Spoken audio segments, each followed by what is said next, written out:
Hello everyone, welcome to Sleepy Classes. I am Anshuman and today we are going to see CSAT practice series. इस series में हमने already 15 lectures को cover कर लिया था.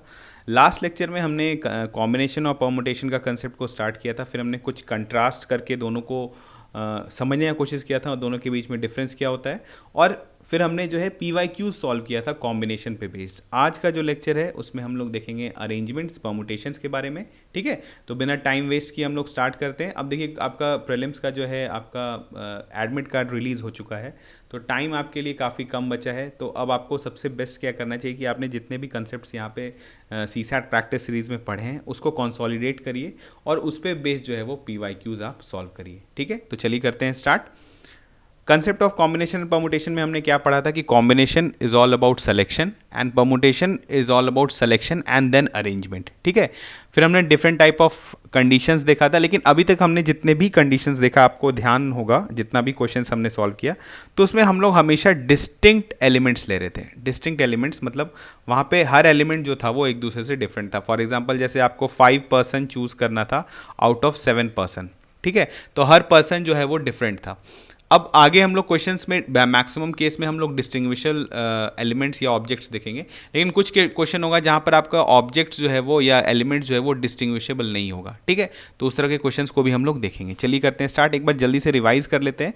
Combination में क्या था, अगर आपको टोटल नंबर ऑफ कॉम्बिनेशन निकालना है, possible combinations of n distinct elements taken r at a time, उसको हम लोग कैसे रिप्रेजेंट करते हैं, NCR से. ठीक है, जिसका फॉर्मूला क्या होता था, n factorial divided by n minus r factorial into r factorial. ठीक है, वैसे ही परमुटेशन अगर हम लोग को निकालना था taken r at a time out of n, तो कैसे रिप्रेजेंट करते थे, NPR, जो कि n factorial divided by n minus r factorial. ये हमने देख लिया था, इसके पीछे अब हम लोग ज़्यादा टाइम इन्वेस्ट नहीं करेंगे. अब हम लोग को देखना क्या है, आज देखना है परमुटेशन या अरेंजमेंट. अब देखिए होता क्या है, आपको सिंपल परमुटेशन का क्वेश्चन नहीं पूछा जाएगा, आपको अरेंजमेंट का ही क्वेश्चन पूछा जाता है, लेकिन आपसे कुछ कंडीशंस दे दिए जाएंगे, कुछ कंस्ट्रेंट्स दे दिए जाएंगे, और फिर आपको जो है आपसे पूछा जाए कि बताइए टोटल पॉसिबल अरेंजमेंट्स क्या होगा. अब अरेंजमेंट होता क्या है, जैसे कि एग्जांपल लेते हैं. जैसे एक बहुत बेसिक एग्जांपल है, 5 पर्सन है आपके पास और 5 चेयर्स हैं. ठीक है, 1 2 3 4 5. ठीक है, 5 चेयर्स हैं, 5 पर्सन है. पर्सनस को हम लोग रिप्रेजेंट करते हैं क्योंकि सारे पर्सन एक दूसरे से डिफरेंट हैं. तो P1 P2 P3 P4 P5. अब ये पर्सन जो है, इनको आपको अरेंज करना है इन चेयर्स पे. तो एक पॉसिबल अरेंजमेंट क्या होगा, एक एग्जांपल सिर्फ ले रहे हैं. जैसे यहाँ P1 है, यहाँ P2 बैठ गया, यहाँ P3 बैठ गया, यहाँ P4 बैठ गया, यहाँ P5 बैठ गया. ठीक है, उसके बाद कुछ ऐसा हो सकता है, फिर हम लोग देखते हैं P5 यहाँ बैठ गया है, P4 यहाँ बैठ गया है, P3 यहाँ बैठ गया है, P1 यहाँ बैठ गया है, P2 यहाँ बैठ गया है.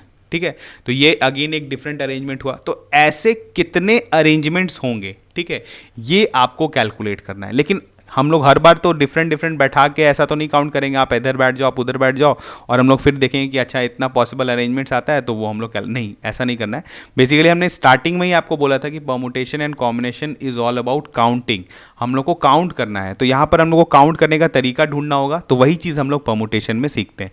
ठीक है, चलिए यही एग्जाम्पल लेते हैं. जैसे 5 पर्सन है आपके पास, 5 सीट्स हैं, तो आप इसको सोचना कैसे है, देखिए इसका पॉसिबल अरेंजमेंट्स कितना होगा. तो यहाँ पर देखिए पर्सन है P1 P2 P3 P4 P5. अब फर्स्ट पर्सन को अगर यहाँ पर इन 5 चेयर्स में बैठना है, तो उसके लिए ऑप्शंस कितने हैं, उसके लिए 5 ऑप्शंस है, वो पांचों चेयर में कहीं पे बैठ सकता है. दूसरा पर्सन के पास कितना ऑप्शन है, 4. तीसरा के पास कितना है, 3. चौथा के पास कितना है, 2. और लास्ट वाले के पास सिर्फ एक ही सीट बचेगा, तो हो गया 1. तो यानी इनका जो है पॉसिबल अरेंजमेंट्स कितना हो गया, 5 × 4 × 3 × 2 × 1. तो बेसिकली कितना हो गया, 5 फैक्टोरियल. ठीक है, तो यहां पर आपको क्या समझ में आया कि अगर आपको n डिस्टिंक्ट एलिमेंट्स को अगर n डिस्टिंक्ट प्लेसेस पर अरेंज करना है, तो उसका पॉसिबल अरेंजमेंट जो है वो कितना हो जाता है, n फैक्टोरियल. ठीक है, आपने समझ लिया. अब देखिए इसको हम लोग फॉर्मूला से भी देखते हैं. आपको फॉर्मूला पता था NPR होता है, लेकिन वहां पर हम लोग क्या करते थे, n डिस्टिंक्ट एलिमेंट से R एट अ टाइम ले रहे हैं, लेकिन हम लोग यहां पर R नहीं ले रहे हैं. हम लोग जैसे आपके पास जितने एलिमेंट्स हैं उतना ही प्लेसेस है आपको, और सबको अरेंज करना है. तो R की जगह अगर आप इस फॉर्मूला में n पुट कर देंगे, तो हम लोग पुट करते हैं n factorial divided by n minus r factorial होता है NPR का फॉर्मूला. तो आप क्या लिख देंगे, n फैक्टोरियल डिवाइडेड बाई कितना हो जाएगा, n माइनस n, तो बेसिकली 0 फैक्टोरियल हो जाएगा. तो आपका फॉर्मूला आ जाता है 9 मतलब n फैक्टोरियल. ठीक है, तो यानी आपको n डिस्टिंक्ट एलिमेंट्स दिए हुए हैं और उनका उनको n डिफरेंट प्लेसेस पे अगर आपको अरेंज करना है, चाहे वो एक लाइन में उनको खड़ा करना है, तो आपको क्या करना है, आप उसका possible arrangements, total possible arrangements कितना हो जाएगा, n फैक्टोरियल। ठीक है, चलिए अब हम लोग बढ़ते हैं। अब आप इस तरह से भी सोच सकते हैं, जैसे हमने सोचा कि फर्स्ट पर्सन को आप 5 चेयर्स ऑप्शन है, आप चेयर के पर्सपेक्टिव से भी सोच सकते हैं। चेयर सोचिए, पहला चेयर जो है उसके पास कितने ऑप्शन है, उस पर कौन कौन बैठ सकते हैं, उस पर P1 P2 P3 P4 5 कोई भी बैठ सकता है, तो इसके पास बैठाने के लिए 5 ऑप्शन है। उसके बाद इसने किसी को बैठा लिया होगा, तो दूसरे चेयर के पास कितना ऑप्शन है, 4, फिर अगेन 3 2 1 इस तरह से, और आप फिर जो है इसको मल्टीप्लाई करेंगे, क्योंकि सब चीज़ साइमल्टेनियसली हो रहा है। ठीक है, तो इसी कारण हमने मल्टीप्लाई कर दिया, तो हमारा फाइनली क्या आ जाता था, 5 फैक्टोरियल, या जो भी आपका जितना भी दिया हुआ है दैट इज n फैक्टोरियल। ठीक है, चलिए आपने बेसिक पढ़ लिया, अब हम लोग बेसिक के बाद अब क्वेश्चन सॉल्व करेंगे। क्वेश्चन सॉल्व करके जो है वो सबसे अच्छा समझ में आता है।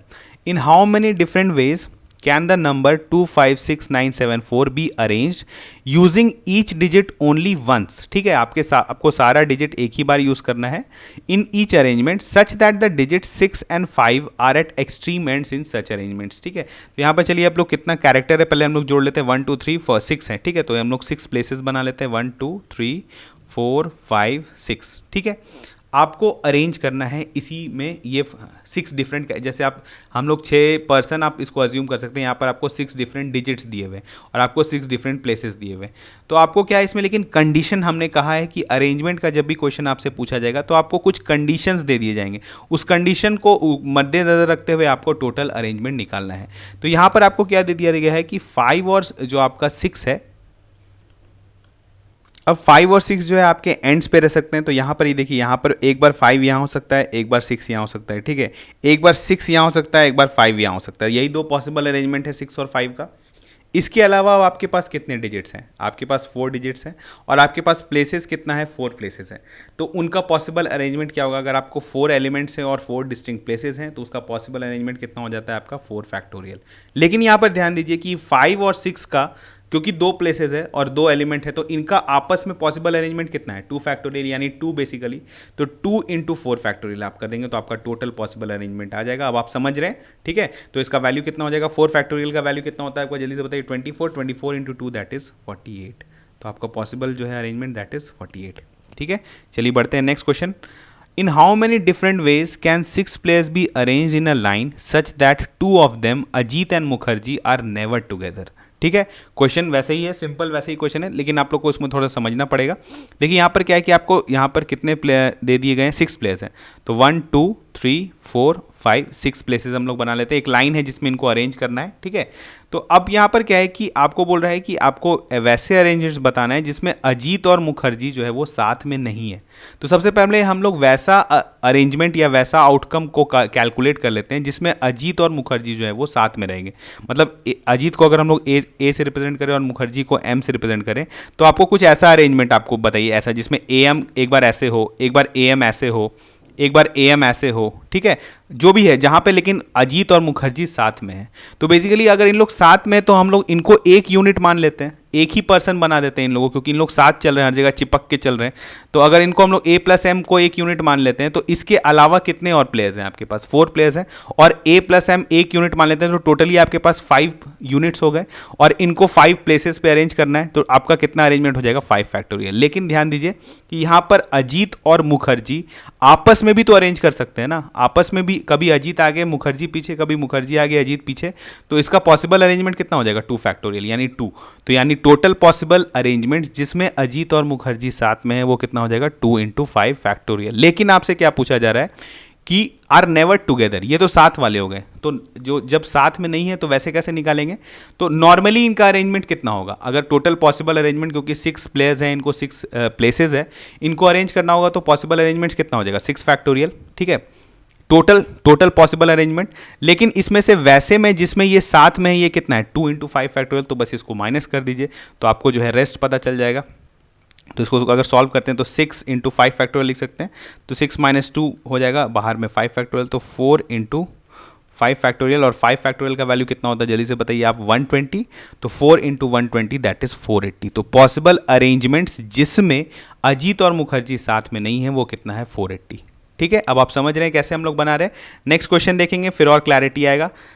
ये क्वेश्चन थोड़ा सा डिफरेंट है, लेकिन आपको जो है ये भी आपके PYQ में है, मतलब CSAT में आ चुका है, तो हम लोग देखते हैं। 2 men and 1 woman board a bus in which 5 seats are vacant. ठीक है, 5 सीट्स हैं किसी बस में खाली हैं. One of these 5 seats is reserve for ladies. A women may और may not sit on the seat reserve for ladies, but a man can not sit on the seat reserve for ladies. ठीक है, in how many different ways can the 5 seats occupied be by these passengers. यहाँ पर देखिए बस है, बस में 5 seats हम लोग बना लेते हैं. ठीक है, एक जो है वो लेडी के लिए रिजर्व्ड है. ठीक है, तो अब हम लोग को कैलकुलेट करना है कि अगर आपके इस बस पर 2 मैन और 1 वुमेन चढ़ते हैं तो बताइए पॉसिबल अरेंजमेंट्स क्या होगा. तो ठीक है, तो चलिए पहला मैन जब इस पर चढ़ेगा तो उसके लिए कितने सीट्स अवेलेबल हैं. उसको ऑब्वियसली लेडीज़ वाला सीट छोड़ के उसके लिए 4 सीट्स अवेलेबल हैं. जब दूसरा मैन चढ़ेगा तो उसके लिए अगेन, क्योंकि उसके लिए भी लेडीज सीट अवेलेबल नहीं है, तो उसके लिए कितना ऑप्शंस बचेगा, 3. लेकिन जब लेडी चढ़ेंगी तो उनके लिए क्या होगा कि उनके लिए 2 ऑप्शंस तो जनरल सीट वाले बच गए और एक लेडी वाला भी ऑप्शन उनके लिए खुला हुआ है. तो उनके लिए फिर पॉसिबल क्या हो जाएगा, इंटू 3. ठीक है, यहाँ पर देखिए जनरली आप लिख सकते थे 4 × 3 × 2 लिख देते हैं, जनरली लोग गलती कर देते हैं. लेकिन आपको क्या करना है, कंडीशंस को ध्यान में रखना है. ठीक है, तो 4 × 3 × 3 तो कितना हो जाएगा आपका 9, 9 4 36. तो टोटल पॉसिबल वेज जो कि ये सीटिंग अरेंजमेंट हो सकता है वो कितना हो सकता है, 36. तो ऑप्शन बी जो है वो बिल्कुल सही है. ठीक है, चलिए बढ़ते हैं नेक्स्ट क्वेश्चन. अब आ जाते हैं लेटर अरेंजमेंट. ये सबसे बेसिक क्वेश्चन है अरेंजमेंट का. इसमें भी कुछ टाइप्स होते हैं, हम लोग देखेंगे. सबसे पहले एक बेसिक क्वेश्चन से स्टार्ट करते हैं. इन how many different ways can the letters of the word miracle be arranged. ठीक है, तो बताइए क्या यहाँ है, अगेन कितने कैरेक्टर्स है, 1 2 3 4 5 6 7 कैरेक्टर्स हैं. ठीक है, और आपको 7 डिफरेंट प्लेसेस पे अरेंज करना है. ज़रूरी नहीं है कि उनका कुछ मीनिंग हो, आपको यहाँ पर नहीं दिया हुआ है कि उसका कुछ मीनिंग होना चाहिए. तो अगर कुछ मीनिंग नहीं है, 7 कैरेक्टर्स हैं, 7 प्लेसेस हैं, तो इनका अरेंजमेंट पॉसिबल कितना हो जाएगा, 7 फैक्टोरियल. ठीक है, अब इसमें आप देख लीजिए कि कोई रिपीटिंग कैरेक्टर्स भी नहीं है. ठीक है, सब 7 जो है वो सारा जो है वो डिस्टिंक्ट है. तो इस तरह का अरेंजमेंट सिंपली क्या हो जाएगा, 7 फैक्टोरियल. अब आपको 6 फैक्टोरियल का वैल्यू देखिए, आपको 5 फैक्टोरियल, 4 फैक्टोरियल, 6 फैक्टोरियल तक का वैल्यू जो है वो आपको याद होना चाहिए. तो 5 फैक्टोरियल आपका कितना है, 120. 6 फैक्टोरियल बेसिकली 720 हो गया. तो 720 × 7 कर देंगे तो कितना हो जाएगा, 714 आ जाएगा, 5040. तो ये आपका ऑप्शन 2 जो है वो बिल्कुल सही हो गया. ठीक है, एक बेसिक क्वेश्चन था. अब थोड़ा सा देखते हैं क्वेश्चन जिसमें थोड़ा सा डिफरेंस होता है, या और ये सबसे आज क्वेश्चन भी है, PYQ में भी पूछा गया. ये होता क्या है हम लोग देखते हैं. इन how many different ways can the letters of the word rumour be arranged. ठीक है, आपको कैरेक्टर्स दे दिए गए हैं, RUMOUR. ठीक है, देखिए यहाँ पर लेकिन 2 रिपीटिंग कैरेक्टर्स हैं, एक तो U और एक R. ठीक है, अब हम उनको आपसे पूछा जा रहा है कि इनका डिफरेंट अरेंजमेंट जो है, जितना पॉसिबल अरेंजमेंट होगा वो बताइए कितना होगा. अब आपको इसको समझाने के लिए एक एग्जांपल लेते हैं. एक पॉसिबल अरेंजमेंट इनका देखिए कैसा होगा. ठीक है, यहाँ पर अगर हम लोग ले लेते हैं M, ये U, ये R. ठीक है, MU, और ये आपका हम लोग ले लेते हैं एक R. ठीक है, एक ऐसा पॉसिबल अरेंजमेंट होगा उनका. तो अब यहाँ पे बताइए कि ये U को अगर हम यहाँ पे शिफ्ट कर दें या इस U को यहाँ पर शिफ्ट कर दें तो कोई अरेंजमेंट में चेंज आएगा, ये कोई नया अरेंजमेंट होगा, नहीं होगा, बिल्कुल नहीं होगा, क्योंकि U को आप डिफरेंशिएट नहीं कर सकते हैं. वैसे अगर आप इस R को यहाँ पर चेंज कर दीजिए और इस R को यहाँ पर ले आइए तो कोई वो डिफरेंट अरेंजमेंट होगा, बिल्कुल नहीं होगा, क्योंकि दोनों सेम है. लेकिन हो क्या रहा है कि अगर हम लोग इनको 7 डिस्टिंक्ट, मतलब अगर 6 अगर हम लोग इनको एकदम बिल्कुल ऐसे मान लें कि 6 और डिफरेंट है, तो उनका पॉसिबल अरेंजमेंट कितना हो जाता है, 6 फैक्टोरियल. लेकिन क्योंकि U और U को आपस में चेंज करने से कोई अच्छा बताइए, U और U का आपस का जो मतलब अरेंजमेंट है वो कितना है, 2 फैक्टोरियल होगा, क्योंकि 2 प्लेसेस है, 2 कैरेक्टर है. वैसे ही R का कितना है, 2 प्लेसेस है, 2 कैरेक्टर है. लेकिन इनका जो है ये जो 2 फैक्टोरियल अरेंजमेंट हो रहा है ये एक्चुअली डिफरेंट अरेंजमेंट नहीं दे रहा है. तो इसको क्या करना पड़ेगा, हम लोग को हटाना पड़ेगा. मतलब ये नया अरेंजमेंट नहीं देता है. तो आपको अगर नॉर्मली अगर हम लोग इसको कंसिडर कर लें कि ये 6 डिफरेंट एलिमेंट है तो उसका अरेंजमेंट कितना हो जाएगा, 6 फैक्टोरियल. लेकिन इसमें से जो ये है U और U आपस में चेंज कर रहे हैं उसको भी हम लोग इसमें काउंट कर लिए, तो उसको हटाना है. तो वो कितना है, 2 फैक्टोरियल. वैसे ही R का कितना है, वैसा 2 फैक्टोरियल. तो डिवाइड कर देंगे 2 फैक्टोरियल इंटू 2 फैक्टोरियल. तो आपका जो भी पॉसिबल वैल्यू आएगा, 6 फैक्टोरियल का वैल्यू कितना होता है जल्दी से बताइए. हमने देखा 720 और 720 और डिवाइडेड हो जाएगा आपका 4, तो आपका कितना आ जाएगा 180. तो ऑप्शन 1 जो है वो बिल्कुल सही है. ठीक है, तो हमने क्या किया कि जो 2 सेम कैरेक्टर्स हैं उसका जो हमने डिफरेंट अरेंजमेंट कैलकुलेट कर लिया था उसको सिर्फ हटा दिया, क्योंकि वो डिफरेंट नहीं है, क्योंकि वो सेम ही चीज़ है. अगर हम U को U से रिप्लेस कर देंगे तो कोई फर्क नहीं पड़ेगा. ठीक है, तो यानी अगर हम लोग इसको जनरलाइज करेंगे, एक नेक्स्ट क्वेश्चन देख लेते हैं. जैसे एक आपके पास एक वर्ड दिया हुआ है अरेंजमेंट, इसको अगर आपको अरेंज करना है बताइए तो डिफरेंट पॉसिबल अरेंजमेंट्स क्या हो सकता है इनका. तो अगेन हम लोग कैलकुलेट कर लेते हैं, 1 2 3 4 5 6 7 8 9 10 11 11 कैरेक्टर्स हैं आपके पास, ठीक है। अगेन आपके पास रिपीटिंग कैरेक्टर्स कौन कौन से हैं, तो यहाँ पर देखिए 2 ए है आपके पास, उसके बाद आपके पास 2 ई है, उसके बाद आपके पास क्या है 2 एन भी है, ठीक है, और आपके पास 2 आर्स भी है, ठीक है। तो अगर आपको बोला जाए कि बताइए इनका जो है distinct arrangements, possible distinct arrangements क्या होगा, तो सिंपली क्या हो जाएगा, total characters 11 factorial divided bye 2 factorial into 2 factorial into 2 factorial into 2 factorial, ठीक है। इसी तरह का क्वेश्चन आपसे पूछा जाता है मिसिसिपी, मिसिसिपी एक वर्ड है और आपको बोला है कि पॉसिबल अरेंजमेंट्स कितना हो सकता है, तो अगेन आप देखिए टोटल कैरेक्टर्स और जो रिपीटिंग कैरेक्टर्स है उससे आप डिवाइड कर दीजिए, तो आप जो है आंसर ले आएंगे। तो इसका एक जनरलाइज फॉर्मूला हम लोग क्या लिख सकते हैं कि अगर आपको ऐसा कहीं पे दिया हुआ है जहां पर टोटल n कैरेक्टर्स हैं, उसमें से कुछ रिपीटिंग है, ठीक है, p जो है वो सेम काइंड के हैं, q जो है वो सेम काइंड के हैं, ठीक है, तो यहाँ पे ऐसे हम लोग लिख सकते हैं n factorial divided bye p factorial into q factorial into r factorial, जितना भी आपके रिपीटिंग कैरेक्टर्स हैं उससे आपको डिवाइड कर देना है, ठीक है। चलिए अब हम लोग क्वेश्चन देखेंगे तो आपको और भी क्लियर होगा। अब इस क्वेश्चन में देखिए, in how many ways the letters of the word sacred can we arrange so that the vowels come together, ठीक है। तो यहाँ पे देखिए अगेन कितने हैं कैरेक्टर्स हैं, 6 हैं, SACRAD, और इसमें वॉवेल्स कितने हैं आपके जो हैं A और E, ठीक है, तो आपके 2 वॉवेल हो गए। तो आपसे क्या पूछा रहा है, can be arrange so that vowels come together, मतलब ए और ई जो है वो हमेशा साथ में रहना चाहिए, वही वाला क्वेश्चन हो गया अजीत और मुखर्जी वाला क्वेश्चन। तो यहाँ पर आपको क्या है, अगर ऐसे हम लोग इसको, जैसे क्या होता है कि हम लोग ए और ई को एक यूनिट मान लेते हैं, इसके अलावा कितने बचे हैं 4, तो 4 + 1 दैट इज 5 हो गया। तो 5 को आपको अरेंज करना है, तो 5 को अरेंज करना है तो कैसे अरेंज करेंगे, 5 फैक्टोरियल से। लेकिन जो ए और ई का आपस में भी कुछ अरेंजमेंट होगा वो कितना होगा, 2 फैक्टोरियल, तो इंटू कर देंगे 2। तो 5 फैक्टोरियल का वैल्यू कितना होता है जल्दी से बताइए, 120, तो 120 इंटू 2 कर देंगे तो वैल्यू आएगा 240। तो आपका ऑप्शन 1 जो है वो बिल्कुल सही है, ठीक है। चलिए बढ़ते हैं नेक्स्ट क्वेश्चन, ज़्यादा टाइम वेस्ट नहीं करना है, ये सब इस तरह बहुत बेसिक क्वेश्चन है, इस तरह बस अगर आपको कंसेप्ट पता है तो आप उसको इजीली सॉल्व कर सकते हैं। अब देखिए जो क्वेश्चंस जो थोड़े डिफरेंट टाइप ऑफ क्वेश्चंस होते हैं, इसको हम लोग इसके बिहाइंड कंसेप्ट क्या होता है उसको पहले डील करेंगे, फिर हम लोग जो है इसके पे बेस जो PYQ आपसे पूछे गए हैं उसको सॉल्व करेंगे। अब देखिए कहीं कहीं पे क्या है, ये आपको क्या है एक इक्वेशन इसको दे दिया जाएगा x1 + x2 + x3, आपको इक्वेशन नहीं दिया जाएगा, लेकिन आप हम लोग पहले इसका बेसिक मैथ समझ लेते हैं कि इसके बिहाइंड मैथ्स क्या है, उसके बाद हम लोग इस पे बेस क्वेश्चंस को सॉल्व करेंगे। x1 + x2 + x3 आपको वेरिएबल्स दिए हुए हैं और इसको सर्टेन s है, ठीक है, s अमाउंट है, इसको आपको डिवाइड करना है with in x1 x2 x3 xn, ठीक है। तो अगर हम लोग इंटीग्रल सॉल्यूशंस इसका बोलें, ठीक है, इंटीग्रल मतलब क्या हुआ, -∞ से लेके +∞, तो बहुत सारा इनफाइनाइट सॉल्यूशन हो जाएगा इस इक्वेशन का। लेकिन आपसे पूछा क्या जाता है कि बताइए आपके पास x1 x2 x3 x4 up to xn variable है और इसका negative non negative integral solutions क्या होगा, मतलब कि नॉन नेगेटिव क्या हो गया आपका, मतलब वैल्यू हो सकता है 1 2 3 4 अप टू n, जो भी इन्फिनिटी वैल्यूज हो सकता है। तो इस तरह के इक्वेशन का जो है सॉल्यूशन क्या निकल के आएगा, ठीक है। अभी आपको नहीं समझ में आया, लेकिन अभी जस्ट एक एग्जांपल लेते हैं क्वेश्चन का, आपको खुद समझ में आएगा। आपको यहां पर दिया हुआ है you have to distribute 6 apples among 3 children, ठीक है, और how many ways you can do it. यहां पर क्या है कि आपके पास 3 चिल्ड्रन है और आपके पास 6 एप्पल है। एप्पल कैसे हैं, जैसे सारे एप्पल सेम है, ए से हम लोग रिप्रेजेंट कर देते हैं, ठीक है, 6 एप्पल्स है और आपके पास चिल्ड्रन है, एक को C1 मान लेते हैं, एक को C2 मान लेते हैं, एक को C3 मान लेते हैं, मतलब C1 + C2 + C3 आपको जो है वो 6, मतलब आपको 6 एप्पल्स जो है वो 3 चिल्ड्रन में डिवाइड करने हैं। तो C1 चलिए मान लेते हैं जो फर्स्ट चाइल्ड को मिला, C2 जितना सेकंड चाइल्ड को मिला और C3 जितना थर्ड चाइल्ड को मिला, ठीक है। अब यहाँ पर आपको कुछ कंडीशंस नहीं दी हुए हैं, तो ऐसा डिस्ट्रीब्यूशन हो सकता है कि एक बार एक चाइल्ड को 6 एप्पल मिल जाए, दूसरे को 0 0 मिले, ठीक है। एक बार आपका हो सकता है 5 मिल जाए, एक को 1 1 मिले, ठीक है। एक बार हो सकता है आपका 4 मिल जाए, एक बार 2 मिले, आपका एक बार 1 मिल जाए, ठीक है, सॉरी 5 1 0 हो जाएगा, या 4 2 1 हो जाएगा, ठीक है। तो इस तरह का कितना पॉसिबल डिविजन्स होता है ये हम लोग कैसे निकालेंगे, ठीक है। अब देखिए यहाँ पर 6 0 0 तो डिवाइड किया, हो सकता है एक बार 0 0 6 भी हो, ये भी पॉसिबल अरेंजमेंट हो सकता है।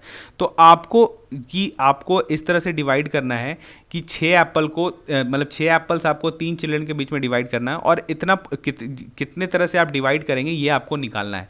तो अब इस तरह के क्वेश्चन को हम लोग कैसे सॉल्व करेंगे, बस आपको इसको समझना है। अभी जस्ट हमने अरेंजमेंट पढ़ा है, आपको जनरली जो है बुक्स में इसका फॉर्मूला दे दिया था, लेकिन इसके बिहाइंड आपको कंसेप्ट नहीं बताया जाता है, तो हम लोग कंसेप्ट के थ्रू पढ़ेंगे। अब आप देखिए यहाँ पर 6 एप्पल्स हैं, ठीक है। इसको आप क्या समझिए, आप 6 स्टिक्स हम लोग ड्रॉ कर रहे हैं, ठीक है। 6 ड्रॉ अभी आप ड्रॉ करें, अभी कुछ आपको रैंडम लग रहा होगा, लेकिन थोड़ा सा वेट करिए, आपको खुद ब खुद समझ में आ जाएगा, ठीक है। और हम लोग पार्टीशन को P से रिप्रेजेंट कर रहे हैं। अभी पार्टीशन क्या है वो भी आप समझ जाएंगे, ठीक है। तो अब देखिए क्या है आपके पास कि अभी हम एक अरेंजमेंट बनाते हैं, 1 1, मतलब ये स्टिक ड्रॉ कर रहे हैं, P, फिर ये, ठीक है। तो अब देखिए ये जो अरेंजमेंट है, ये एक अरेंजमेंट हमने कर दिया। आपके पास 6 स्टिक्स है और 2 पार्टीशंस है, ठीक है। तो यहां पर आपको क्या है, देखिए इस P के जो पहले आ रहा है, जितना भी स्टिक आ रहा है, कितना आ रहा है, 1 2 3, तो ये जितना भी स्टिक आ रहा है ये आप दे दीजिए C1 को, मतलब चाइल्ड 1 को उतना दे दीजिए। दूसरा क्या है, जो आपके P, दोनों P के बीच में कितना आ रहा है, 2 आ रहा है, तो उतना आप चाइल्ड 2 को दे दीजिए। P के बाद कितना आ रहा है, उतना आप चाइल्ड 3 को दे dीजिए। ये एक पॉसिबल डिवीजन हुआ, ठीक है। मतलब अगर हम लोग यहाँ पे 6 एप्पल्स था तो उसको 6 स्टिक्स से हम लोग रिप्रेजेंट कर रहे हैं, ठीक है। और 3 चिल्ड्रन था तो उसको हम लोग रिप्रेजेंट कर रहे हैं 2 पार्टीशन से। 2 पार्टीशन से क्यों करें कि पार्टीशन के लेफ्ट में जितना भी आ रहा है वो आप चाइल्ड 1 को दे दीजिए, दोनों पार्टीशन के बीच में जितना आ रहा है वो चाइल्ड 2 को दे दीजिए, और अगर जो दूसरा वाला पार्टीशन के राइट में जितना आ रहा है वो आप चाइल्ड 3 को दे दीजिए, ठीक है। अगेन एक डिफरेंट हम लोग अरेंजमेंट लेते हैं। अरेंजमेंट अगर हम लोग इसको एक डिसेंट से अरेंज करते हैं, ऐसे कर देते हैं, जैसे एक P यहाँ लिख देते हैं, 1 2 P 1 2 3, ठीक है। आपका ऐसा हो गया कुछ, ठीक है। तो बताइए इस केस में आप चाइल्ड 1 को कितना दे रहे हैं, चाइल्ड 1 को आप दे रहे हैं 0, चाइल्ड 2 को कितना दे रहे हैं, दोनों P के बीच में कितना है, 2 है, तो C2 को 0 दे रहे हैं, मतलब C2 को 2 दे रहे हैं, और C3 को आप कितना दे रहे हैं, 4 दे रहे हैं। तो एक पॉसिबल अरेंजमेंट ऐसा हो गया। तो यानी बेसिकली हमको अगर ये निकालना है कि इनको हम डिवाइड करें, और हम जो है यहाँ पर इसको हम लोग इरेज कर लेते हैं, एक बार इरेज कर लेते हैं, आपको खुद ब खुद समझ में आ जाएगा।